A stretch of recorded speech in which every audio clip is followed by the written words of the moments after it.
ಸ್ನೇಹಿತರೆ, 48 ವರ್ಷ ವಯಸ್ಸು ನಂಗೆ. ಅಂಥದ್ದೊಂದು ಲೋನ್ಲಿನೆಸ್ ನಿಂದ ತಪ್ಪಿಸಿಕೊಂಡು ಅದನ್ನ ದಿವ್ಯ ಏಕಾಂತವನ್ನಾಗಿ ಮಾಡಿಕೊಳ್ಳೋ ಪ್ರಯತ್ನವನ್ನ ಇವತ್ತಿಗೂ ಮಾಡ್ತಾನೇ ಇದ್ದೀನಿ. ನನ್ನಿಂದ ಸಾಧ್ಯವಾಗಿಲ್ಲ. ಆದರೆ ಒಂದು ಮಾತು ಮಾತ್ರ ನನಗೆ ಸ್ಪಷ್ಟವಾಗಿ ಅರ್ಥವಾಗಿದೆ. ಒಬ್ಬಂಟಿತನದಿಂದ ತಪ್ಪಿಸಿಕೊಳ್ಳೋದಕ್ಕೆ ಕುಡಿತ ಹೆಲ್ಪ್ ಮಾಡೋದಿಲ್ಲ. ಕುಡಿತ ನಮ್ಮನ್ನ ಇನ್ನಷ್ಟು ಮತ್ತಷ್ಟು ದುಃಖಿತರನ್ನಾಗಿ ಮಾಡುತ್ತೆ.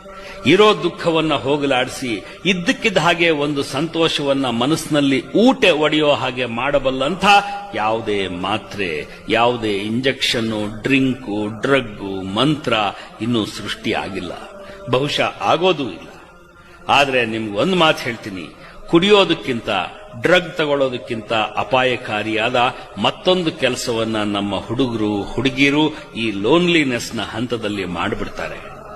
ಒಬ್ಬಳು ಬಿಟ್ಟು ಹೋದ್ಲು ಅಥವಾ ಇದ್ದ ಬಾಯ್ ಫ್ರೆಂಡ್ ಕೈ ಕೊಟ್ಟ ಅನ್ನೋ ಬೇಸರದಲ್ಲಿ ಆ ಲೋನ್ಲಿನೆಸ್ನ ತಡೆಯೋಕ್ಕಾಗಲ್ಲ ಅಂತ ತಮಗೆ ತಾವೇ ಅಂದುಕೊಂಡು ಇಮ್ಮಿಡಿಯೇಟ್ ಆಗಿ ಇನ್ನೊಂದು ಅಫೇರ್ಗೆ, ಇನ್ನೊಂದು ಸಂಬಂಧಕ್ಕೆ ಕೈ ಚಾಚಿಬಿಡ್ತಾರೆ. ಇದಕ್ಕಿಂತ ಅಪಾಯಕಾರಿಯಾದ ಇನ್ನೊಂದಿಲ್ಲ.